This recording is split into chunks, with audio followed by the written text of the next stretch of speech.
Après un premier mouvement le 2 décembre, un second est mis en place ce matin depuis 4 heures sur les routes qui mènent à l'établissement Orano-La-Hague. Quelles raisons vous poussent à filtrer à nouveau les accès ? Il y a deux raisons principales à ce filtrage. En fait, on a eu notre dernière réunion de négo le vendredi 2 décembre sur Paris, où la proposition de la direction a été revue à la hausse, mais n'est pas à la hauteur de ce qu'on demandait. Donc on a proposé une journée de mobilisation pour prendre la température au niveau des salariés, puis avoir leur avis sur cet accord-là qui va être proposé à la signature chez Orano Recyclage demain. Et on a profité de le faire aujourd'hui parce qu'il y a Orano DS qui était en grève, qui avait déjà prévu cette journée d'action de leur côté parce que leurs propositions sont encore plus alarmantes et en deçà des nôtres. Donc on a décidé de se mettre ensemble pour mobiliser Orano Recyclage et Orano DS sur la même journée. Sachant que chez Recyclage, on avait demandé aussi des choses dans le cadre des NAO qu'on peut être retenues, notamment sur la valorisation du travail en 5-8, de façon à le rendre plus attractif et puis à attirer du monde chez nous et à garder nos opérateurs en 5-8, parce qu'on a un projet convergence qui va être déployé, qui va supprimer 200 postes, qui va donner de la charge de travail aussi en plus aux postés, donc il faut bien revaloriser les gens qui font les nuits, les week-ends et puis qui sont là les fériés et tout ça, quoi. Rapidement pour nos auditeurs, le projet convergence, c'est quoi ?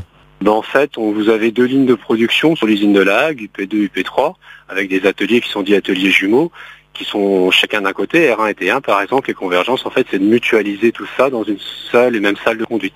Donc en fait, c'est une espèce de fusion. Ce fusionnement de plusieurs services va amener à la fin du déploiement du projet une suppression de 197 postes sur le site de La Hague. Donc il y a des postes de supprimés, il y a des grandes équipes 5-8 qui vont être mises en place. Donc nous, on demande une attention particulière, notamment sur la valorisation du travail 5-8, en le rendant plus attractif qu'il n'est actuellement. Alors, à l'heure actuelle, la situation, comment est-elle ? Qu'est-ce qui se passe ? Vous bloquez, vous filtrez ? Il y a des barrages filtrants aux différents ronds-points autour de l'usine, sur la RD 901, Jaubourg et Digueville. Donc ça filtre, ça filtre. Puis il y a 200 personnes, je pense, à peu près, réparties sur les différents ronds-points. Alors d'une manière générale, de quelle façon réagissent les personnes bloquées dans les véhicules ? Ils comprennent, puisque on parle des NAO, donc c'est vraiment le pouvoir d'achat de chacun qui est impacté. Je vais pas vous l'apprendre, tout le monde le subit de plein fouet, subit ces crises-là. Donc la majorité des gens comprend qu'on se bat pour leur salaire. Donc c'est quand même relativement bien accepté. Il y a toujours des gens qui sont contre comme dans tous les mouvements, mais majoritairement, oui, les gens comprennent ce combat-là et s'y associent très facilement. Oui. Alors qu'attendez-vous de la direction du groupe Orano ? Qui revoient leur copie à la hausse pour satisfaire et les salariés et les OS, et puis trouver un terrain d'entente qui soit accepté et acceptable par tous, et puis de valoriser justement nos métiers critiques, comme je le disais, les travaux en 5-8, et puis d'autres activités pénibles, et puis logiquement on peut s'en sortir comme ça, mais on est dans un contexte de crise où on peut pas le nier, donc il faut vraiment qu'il y ait un geste de fait sur les salaires si on veut garder et les salariés chez nous et attirer aussi des jeunes qu'on veut recruter au sein de l'entreprise. On a un marché de l'emploi qui est super concurrentiel en ce moment, tant mieux, il y a un relent économique et du travail qui est bien, mais il faut s'adapter. Si on veut garder du monde et attirer du monde, on n'a plus le monopole de l'emploi, donc il faut se mettre à la hauteur de nos ambitions, quoi. Alors est-ce que vous êtes prêt à d'autres actions si vous n'obtenez pas gain de cause ? On verra. Moi, je vais pour Orano Recyclage, on va avoir un projet d'accord NAO qui va nous être soumis en signature, en lecture bientôt. On va consulter les salariés dessus et puis c'est la voix des salariés qui décidera si on continue le mouvement ou pas.